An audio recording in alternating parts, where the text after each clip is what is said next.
Hello everybody and welcome back to my channel. Today we're going to go deeper into variables. So in my previous video I said there are four kinds of variables: integers, strings, floats and booleans. But that's not exactly true. There are a lot more.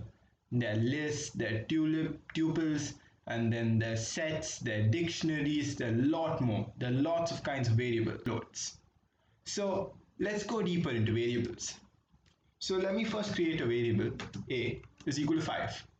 So that is an integer type variable as it's containing a number.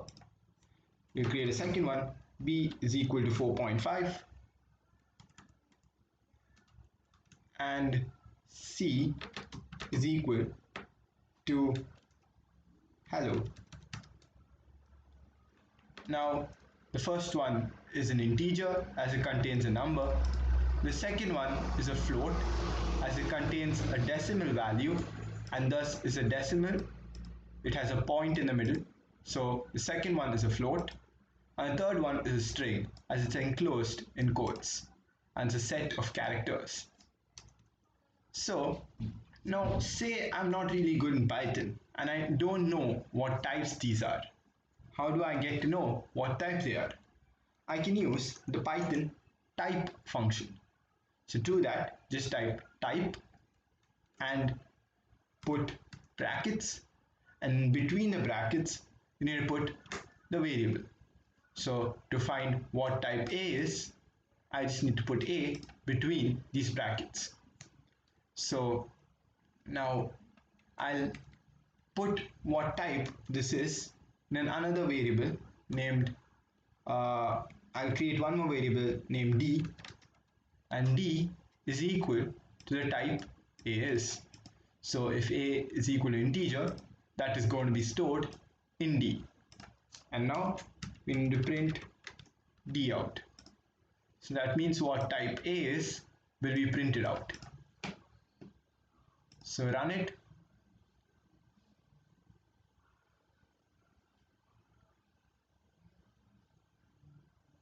And we get class integer.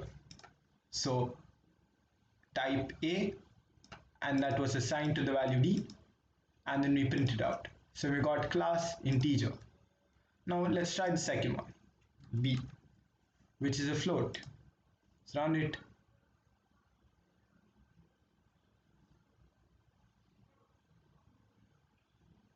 And we get class float. Now we try the third one.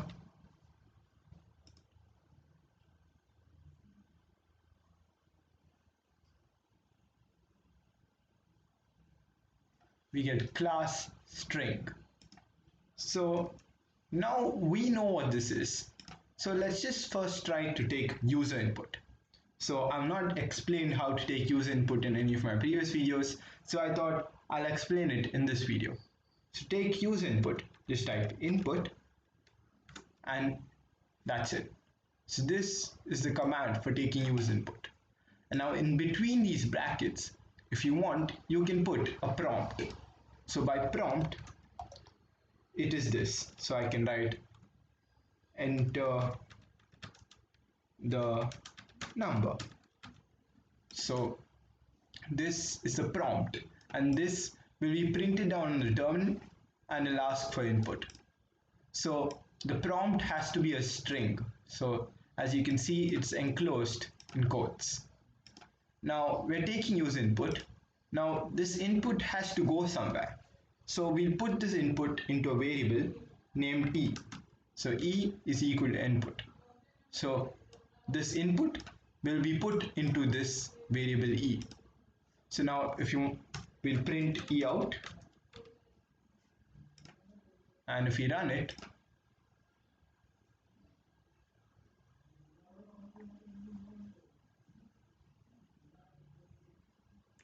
it'll say enter the number, and I'll enter 3, and it prints 3 out.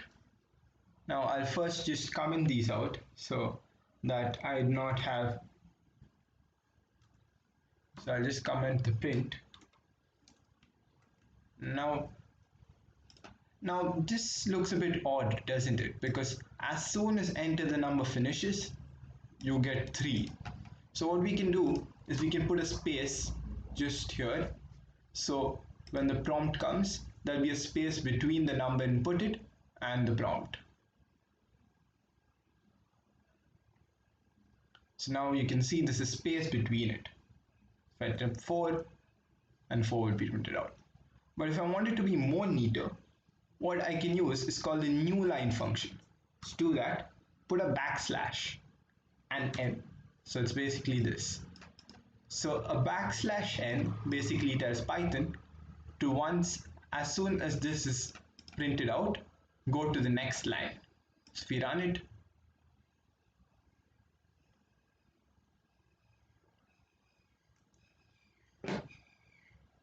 it prints enter the number and it's gone to the next line. Now let's go to the next topic, that is called typecasting. So now what if I try to find what type this is? So I'm going to put we'll create one more variable, we'll name it f is equal to type e, and then we will print f out, print f.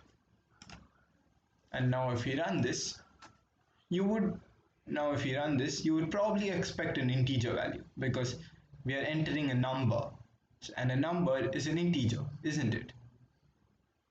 So let's see. It asks us to enter the number. I'll say 4, but it says class string. What? Isn't supposed to be integer? Well, it's because when Python is taking input, it's taking an integer type value. That means inside a string, we could have a number. And this is basically what's happening. So it's taking input, it is a number, but it's enclosed in quotes, and thus it's a string. So even though this is a number, this is a string. So that's why it's printing out string. So to make it an integer, we need to remove these quotes. How do we do that? We use typecasting. So we need to convert the string into an integer. So what we can do is we can write f or e. We'll actually do it before the type. We write e is equal to int e. So now the int e is typecasting. So to convert anything to an integer, you just need to type int, and inside the brackets you need to give the variable which you need to convert. So in this case we have int, so integer, and the variable is e. So we're converting the string e to an integer e, and we are reassigning it to e. So now if we run this again, we should get integer.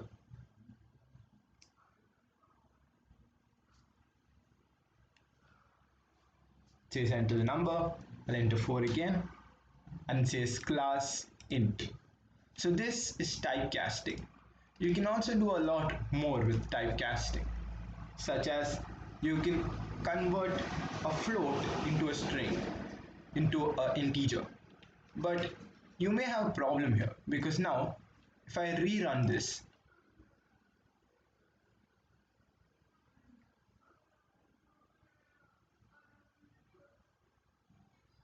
it says enter a number.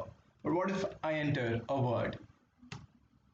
Now it give me an error, because how the hell is Python supposed to change the into a number?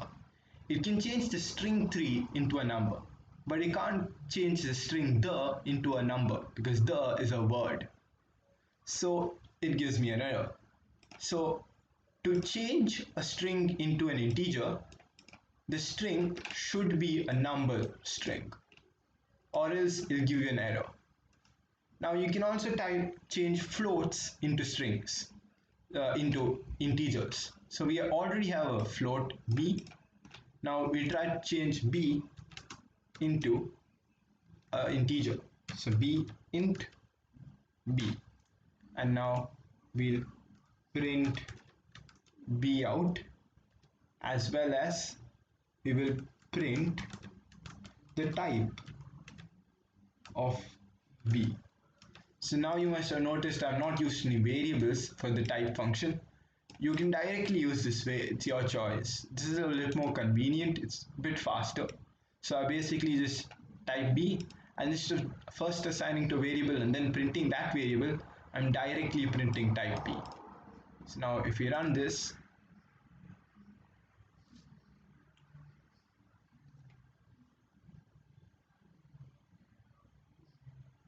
we'll actually just stop the code and you'll first comment out this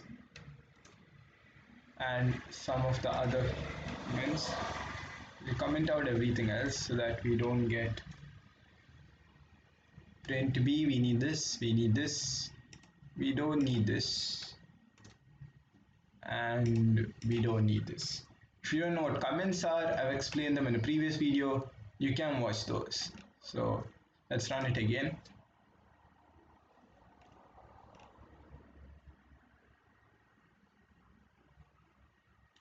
And it prints 4. So b was equal to 4.5, but now it's equal to 4. So if you don't know, a number is 4 and the 0.5 is the decimal value. So when you convert the decimal into a number, an integer, the decimal value is removed. So the 0.5 was removed and 4.5 became equal to 4. And now it's a class integer. Before it was a class float, now it's a class integer. So you can also convert floats into integers. You can also convert integers into floats. So now if you convert this again into a float, to do that all you need to do is we'll go after this line, and then we write b is equal to float b, and then we'll print b out, and we'll also print the type of b, print type b. If we run this again,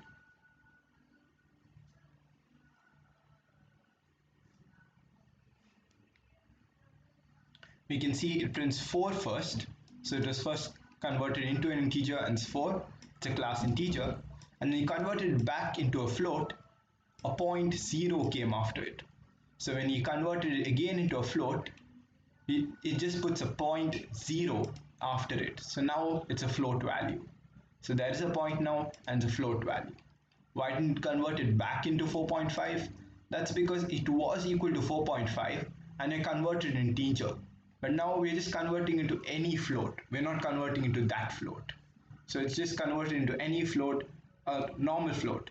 So 3, if you don't know, in maths, 3 is equal to 3.0 and 5 is equal to 5.0.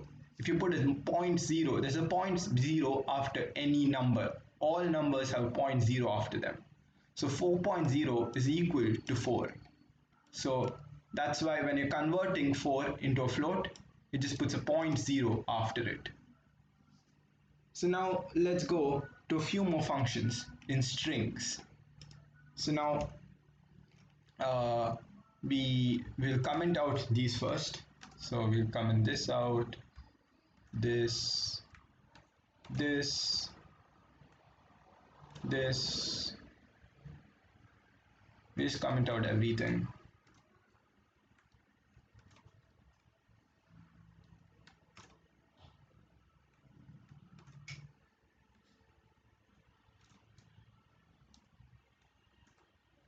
Okay, so now let's create one more variable. So let's say a is equal to hi, and now we're going to go to indexes.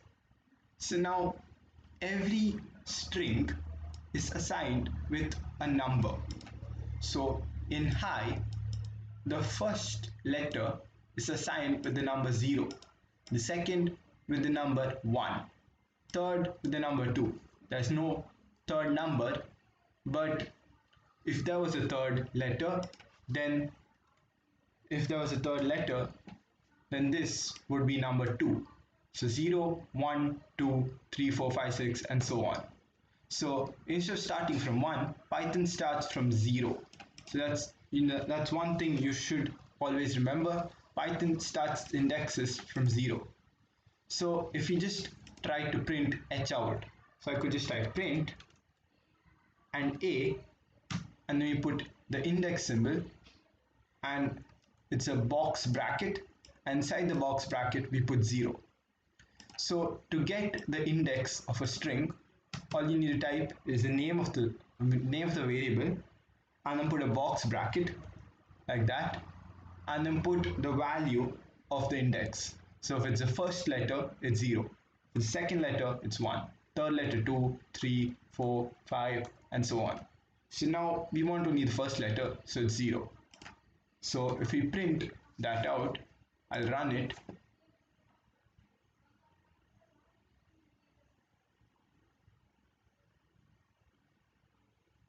It prints only h out, and that is because we are asked only to print the first letter. So now if I type print 3, or 3, it will actually give me an error because there's no 3. At first sight you may think there's 3, but this is 0, 1, 2. There's no 3. So if we try 2,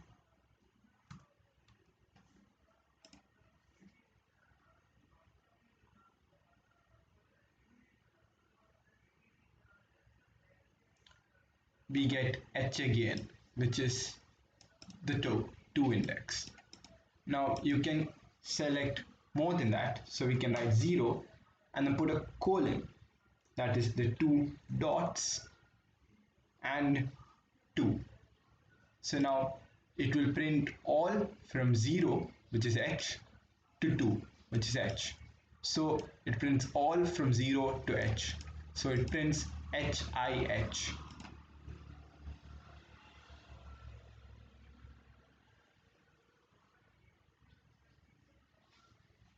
And it prints HI. Why?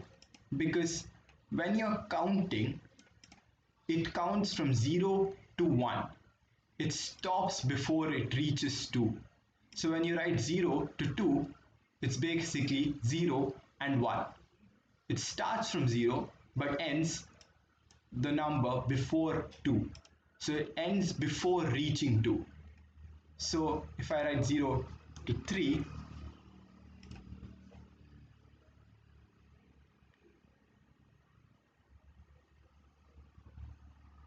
it prints HIH.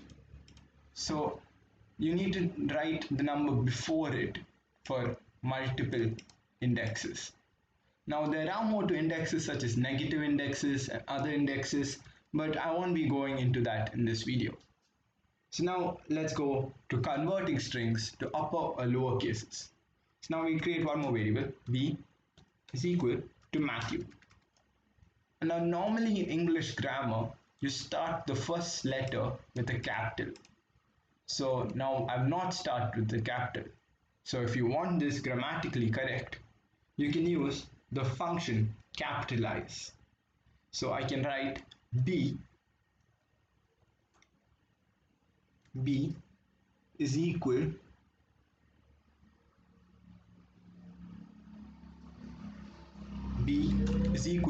to b dot capitalize.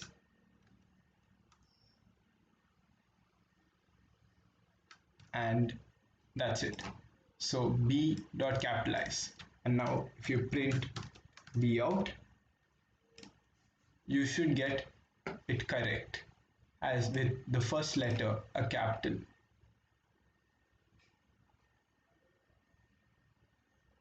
So it first prints HIH and then prints Matthew, and the first letter is a capital. So the capitalize function capitalizes the first letter of the word. Now if you want to convert the whole word into upper or lowercase, you can use the dot lower and dot upper functions. So we will type b is equal to b dot lower. So that will not make a difference here as Matthew is already in lowercase. So what we'll do is b is equal to upper. So we'll convert everything to uppercase. We'll also comment this out. And now we'll print it out. So print b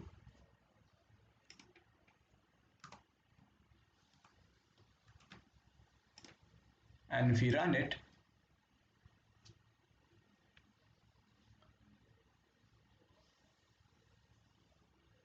it prints Matthew with all capital.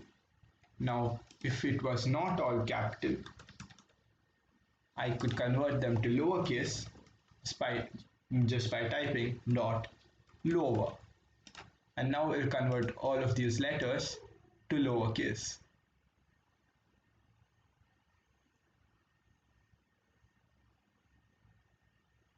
Now you can see all of them are small letters, and their small letters are lowercase. Small letters is lowercase and big letters is uppercase. So now let's go to the next topic, that is finding the length of a string.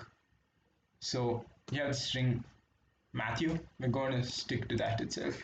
First we will comment these down. And now if you want to find the length of this word, which is 1, 2, 3, 4, 5, 6, 7, there's 7 letters. Now to find the length of it, you can just type print len, which stands for length, and then inside the brackets, the variable. So b. So now print length of variable b. So the syntax for this is len, length, and then inside the brackets, the word or just the variable. So a. Or you could even directly print out the string here, that'll also work, but we are using the variable. So if we run this,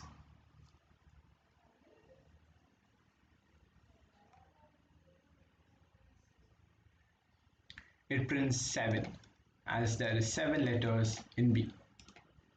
So now let's try replacing. So now imagine B was a big paragraph. It will be really hard to replace some letters in those. So to replace them, you can use the dot replace function. So I'm going to write B is equal to B dot replace, and then inside the brackets, I'll first type TTH, or otherwise we'll go with MA, so we'll go a bit more easier, and then comma, and then we'll switch it with RA. So what the dot replace function does is it remove MA from this and put RA into this. So if we run it, nothing happens because we haven't printed out. So we'll type print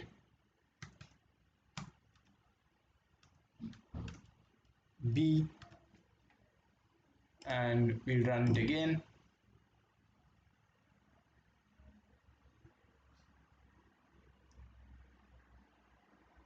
And we get Ratu. It's really bad name. So we've replaced the MA and put RA. So syntax for that is just dot replace and brackets, and inside the brackets you need to put 2 strings, and the first string you need to put the letters that have to be removed, and comma, and the second string you need to put the letters that need to be put instead of that, so RA in this case. So this is how you use the replace function. So now let's try to learn format function. So let's try formatting a sentence. So I'll first comment these out.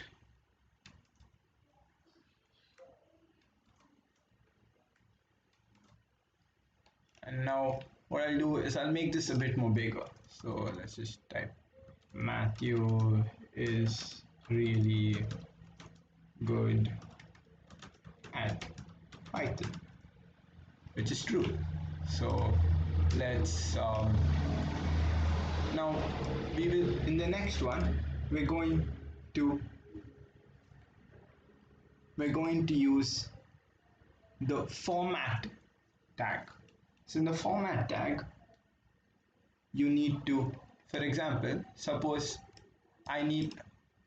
there's no good here. So Matthew is really at Python. Now I need to add good here. Now to add good, I create another variable, say m. M is equal to good. So now I need to put this good between this. So to do that, I can use the format function. So I can type print f, which stands for format, and then inside f we'll type Matthew is really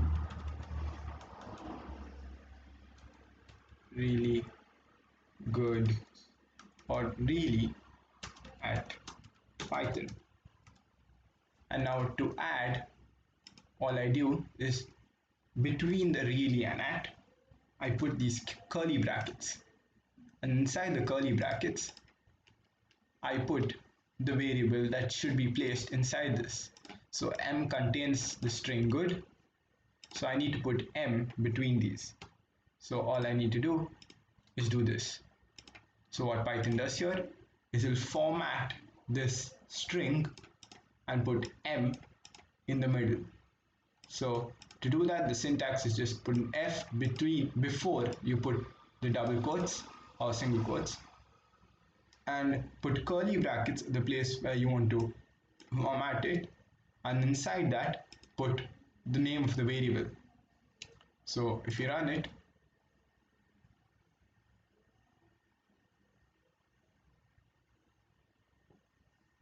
we get Matthew is really good at Python. So now let's go to the find function. Now the find function basically just finds something, exactly what it says. So let's try it. So we'll type, so we'll use this b is equal to Matthew, b is equal to Matthew is really at Python, and then we'll use the find function. So we'll write b, or b is equal, or we create a new variable. So let's say k is equal to the name of the variable, which is b dot find. Inside the brackets you need to put the text. So we're going to try to find Matthew. So we'll put quotes and ma. So now it's going to search for m. So if we run this,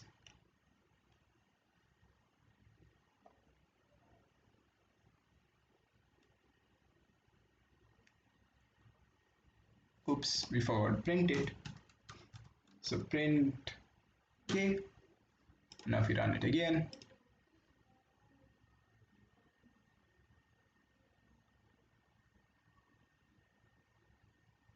we get 0. So I told you in the previous, where I told about indexes, the first letter is 0. So it found m at 0. So that's why m is here. So it told the 0 place. So now if we try a, it should say 1, because a is the second letter. We run it again, and it prints 1. So that's how you find some things inside a string.